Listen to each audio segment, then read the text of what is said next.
ఆంధ్రప్రదేశ్ రాష్ట్రంలో టీడీపీ కూటమి అధికారంలోకి వచ్చిన తర్వాత హింస రాజకీయాలు తీవ్రస్థాయిలో జరుగుతున్న పరిస్థితి కనిపిస్తుంది. ఎక్కడికక్కడ వైఎస్ఆర్ కాంగ్రెస్ పార్టీ నేతలు కార్యకర్తలను టార్గెట్ చేస్తూ ఉన్నారు. రెడ్ బుక్ రాజ్యాంగాన్ని అమలు చేస్తున్నారన్న ఆరోపణలు సర్వత్రా వినిపిస్తూ ఉన్నాయి. రాప్తాడ్ నియోజకవర్గానికి సంబంధించి రామగిరి మండలం పాపిరెడ్డిపల్లి గ్రామంలో వైఎస్ఆర్ కాంగ్రెస్ పార్టీ కార్యకర్త కురుబ లింగమైన అత్యంత దారుణంగా చంపేసిన పరిస్థితి కనిపిస్తోంది. ఆ కుటుంబాన్ని పరామర్శించేందుకు వైఎస్ జగన్మోహన్ రెడ్డి గారు వస్తున్నారు.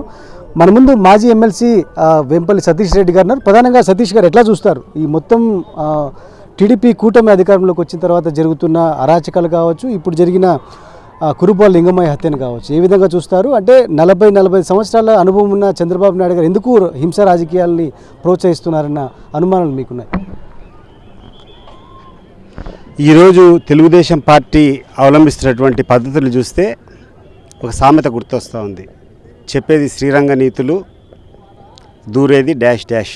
అది మీరు అర్థం చేసుకోవచ్చు.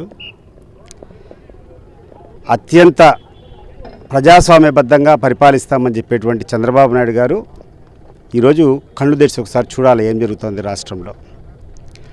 ముఖ్యంగా ఒక పార్టీ నుంచి ఒక పార్టీకి ఫిరాయించడం అనేది పెద్ద తప్పు, అనైతికం అని చెప్పేసి అందరం చెప్తారు. దాన్ని ఇంకా పెద్దగా అడ్వకేట్ చేసేటువంటి వ్యక్తి చంద్రబాబు నాయుడు. ఎక్కడా అన్యాయం జరగకూడదు, ప్రజాస్వామ్యాన్ని అందరూ పరిరక్షించాలని చెప్పేటువంటి వ్యక్తుల్లో మొదట ఉండేది చంద్రబాబు నాయుడు గారు. మరి ఈరోజు ఏం జరుగుతూ ఉంది? ఈరోజు లింగమయ్య గారి మర్డర్ ఒకసారి మీరు చూసినట్టయితే it is murder for a political gain. వేరే దానికోసం కాదు, ఏదో యథేచ్ఛగా లేకుండా ఉంటే యాదృచ్ఛికంగా జరిగినటువంటి మర్డర్ కాదు, లేకుండా ఉంటే అనుకోకుండా స్పర్ ఆఫ్ ది మూమెంట్ జరిగినటువంటి మర్డర్ కాదు. ఒక పొలిటికల్ గెయిన్ కోసం జరిగినటువంటి మర్డర్. ఆ పొలిటికల్ గెయిన్ ఏంటంటే ఇక్కడ జరిగినటువంటి స్థానిక సంస్థల ఎన్నికల్లో ఎంపీటీసీలు కానీ, మున్సిపల్ చైర్మన్లు కానీ, లేకుంటే మండలాధ్యక్షులు కానీ, జెడ్పీటీసీలు కానీ, ఇవన్నీ కూడా ప్రజాస్వామ్యబద్ధంగా ఎన్నికలు జరిగాయి. వైఎస్ఆర్సీపీకి అత్యధికంగా ఆ రోజు ఉన్నటువంటి పరిస్థితిలో వైఎస్ఆర్సీపీ వాళ్ళు ఎక్కువగా గెలిచారు. వైఎస్ఆర్సీపీగా గెలిచినటువంటి స్థానాల్లో తెలుగుదేశం పార్టీ వాళ్ళు అసలు క్యాండిడేట్ పెట్టాలని ఆలోచన చేయడం, ఆ వ్యక్తిని దింపాలని ఆలోచన చేయడం, ఇది ప్రజాస్వామ్య పద్ధత. అప్రజాస్వామ్య విధానాన్ని అవలంబించి అప్రజాస్వామ్య విధానాలతో అధికారికంగా ఆ రోజు ప్రజల చేత ఎన్నుకోబడినటువంటి పార్టీని ఈరోజు కాదని చెప్పి వేరే వాళ్ళని పార్టీకి ఇచ్చేటువంటి పరిస్థితులు ఉన్నాయి. దాన్ని మేము పోయి పోరాడి మా వ్యక్తులకు మేము అండగా నిలబడాలంటే దౌర్జన్యంగా వాళ్ళను స్వాధీనం చేసుకోవడము. మరి ఒక విచిత్రమైనటువంటి పరిస్థితి ఏంటంటే ఇక్కడ ఉన్నటువంటి పోలీసులను అడ్డం పెట్టుకొని పోలీసుల ద్వారా కూడా మా వ్యక్తులను తీసుకొని పోయి వాళ్ళ దగ్గర పెట్టుకోవడం. మేము ఇది అన్యాయమయ్యా అని చెప్పి, ఇది తప్పని చెప్పి మేము ప్రొటెక్ట్ చేసుకునేదానికి పోతే మా లీడర్ల పైన కేసులు పెట్టడం, మా లీడర్లు గట్టిగా ఉండాలని చెప్పి పోరాడేటువంటి వ్యక్తి లింగమయ్య. ఆ రకంగా చేస్తే నువ్వు ఇట్లా పోరాడతావా వైఎస్ఆర్సీపీ తరఫున అని చెప్పి ఆయన మీద దౌర్జన్యంగా ముష్టిగూతాలు ఆ రోజు కొట్టడం జరిగినప్పుడు ఆ దెబ్బలకు ఆ రోజు ఆయన చనిపోయాడు. సో దీనికంతా కూడా ఎక్స్ప్లెనేషను చంద్రబాబు నాయుడు గారు ఇవ్వాలి. అవసరమా నీకు ఇది? 1 సంవత్సరం ముందు ఎన్నికలు ఉంటే మీ పార్టీ మాదిరి తోక ముడిచి మేము పక్కన కూర్చోము, ఎన్నికలు ఖచ్చితంగా ఫేస్ చేస్తాం, ఎంత కష్టమైనా వీరోచితంగా పోరాడతాం, గెలుపో ఓటమో అవన్నీ ఏమైనా కానీ ఎలక్షన్స్కి అయితే మేము స్వచ్ఛందంగా నిలబడతాం. వీలైతే అప్పుడు గెలుచుకో. కానీ 1 సంవత్సరం వ్యవధి ఉండగా మా పార్టీ తరపున నిలబడినటువంటి వ్యక్తిని, మా హక్కుగా ఉన్నటువంటి వ్యక్తిని మీరు ఏ రకంగా దించాలని ప్రయత్నం చేస్తారు? మేము పోరాడితే మా మీద ఎట్లా తప్పుడు కేసులు పెడతారు, ఎట్లా మా మనుషులను హత్య చేస్తారు? ఇవన్నీ కూడా చంద్రబాబు నాయుడుకు ఒక గుణపాఠం కావాలా.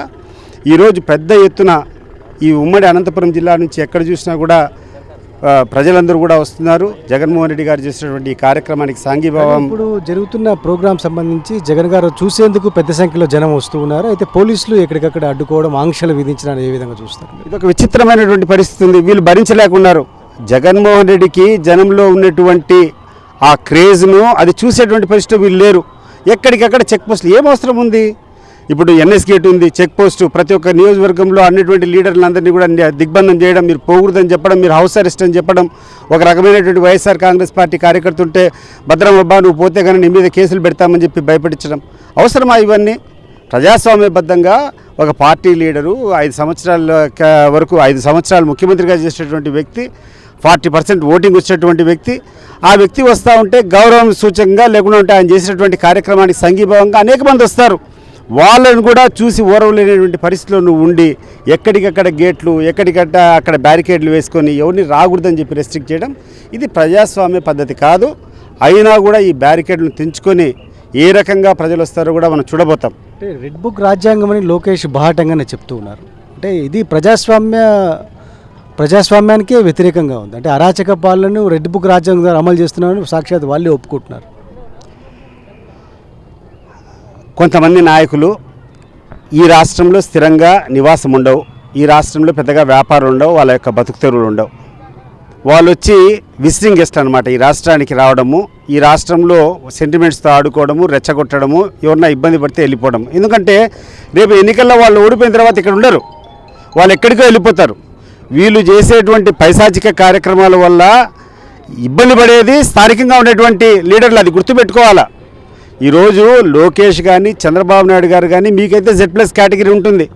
మీరు చేసేటువంటి పనికిరాని పని వల్ల, మీరు చేసేటువంటి కక్ష సాధింపు ధోరణి వల్ల రేపు సామాన్యమైనటువంటి నీ అభిమానులు ఇబ్బంది పడతారు. ఎందుకంటే ఇదే పద్ధతిని యువతల పార్టీ కూడా రేపు జరపాలని ప్రయత్నం చేస్తారు. ఇవన్నీ మంచి పద్ధతులు కాదు. దయచేసి ఒకసారి ఈసారి విజ్ఞప్తి చేస్తున్నాను లోకేష్ గారికి, నువ్వు చేసేటువంటి పద్ధతులు, నువ్వు అనుసరించే పద్ధతులు ప్రజాస్వామ్య పద్ధతులు కాదు. బహుశా నీకున్నటువంటి ధైర్యం ఈ రాష్ట్రంతో నాకేం పని ఉంది, ఎన్నికలు ఓడిపోతే నేను పోయి హైదరాబాద్లో కూర్చుంటానో లేకుంటే దేశాలు వదిలిపెట్టిపోతా అనేటువంటి ధైర్యం నీకుంది. బట్ ఇక్కడటువంటి స్థానిక నాయకుల పరిస్థితి ఏంది? అది గుర్తుపెట్టుకో. నేను నమ్ముకొని కొంతమంది ఉంటారు, నీ పార్టీ నమ్మి కొంతమంది ఉంటారు, రేపు వాళ్ళు భద్రత ఇస్తారు. కాబట్టి వాళ్ళు దగ్గర పెట్టుకొని పనిచేయాలా. మొత్తం మీదైతే రెడ్ బుక్ రాజ్యాంగంలో భాగంగానే ఇదంతా జరుగుతుంది.